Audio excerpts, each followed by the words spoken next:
mga inampalan, Daryl Ong, Jessica Villarubin, and of course, Mr. Renz Verano.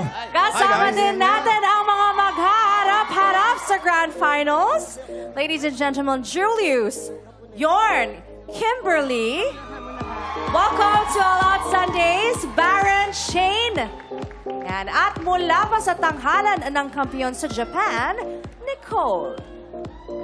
Welcome to All Ayan, Out welcome to Sundays. AOS. Naku, exciting po ito. Mga inampalan, ano ba ang katangian ng isang kampiyon na hinahanap nyo this season? Sir, ikaw muna.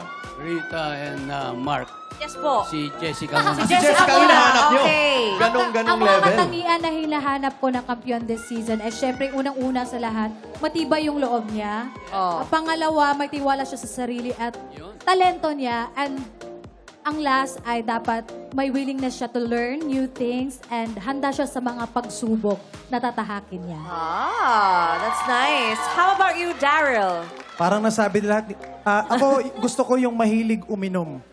Ng tubig bago ng kumanta. tubig. Bakit? Hindi, Bakit?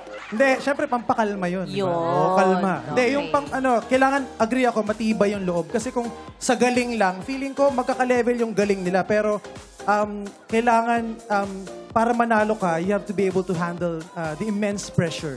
Diba? Na Nice. makapagpa-deliver ka pa rin ng magandang Tama. performance. Tama.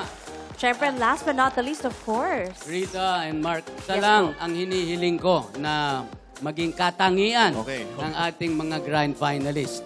Ang maging consistent. Consistent. Consistent sa Importante kanilang performance kahit na anong kantahin, kahit nasaang lugar.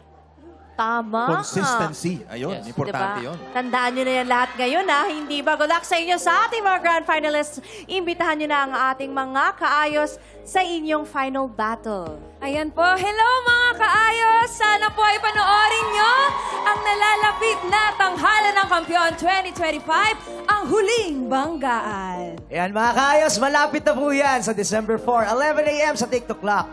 And at the same time, Nicole, would you like to invite our kababayans in Japan to watch our finals? こんにちは。スタースタジオジャパン含め日本チームの皆さん、こんにちは。引き続きよろしくお願いします。 Pero bago yan, magkakaroon din po kami ng special musical collab kasama ang Inampalan from December 1 to 3.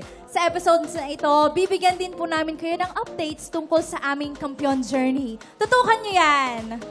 Samantala, tuloy-tuloy pa rin po ang audition namin para sa susunod na season ng Tanghalan ng Kampiyon every Wednesday and Thursday, 1 to 5 p.m. sa GMA Studio 6. Ayun, alam mo, ready na rin sila to host, ha? In fairness, oo. Parang nasa radyo ko kanina Oo. nung narinig ko si Julius. Guys, congratulations na agad sa inyo because you all did a great job this season.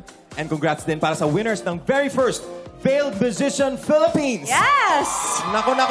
Pakinggan ang tagus sa puso nilang pasasalamat sa pagbabalik ng All Out Sunday!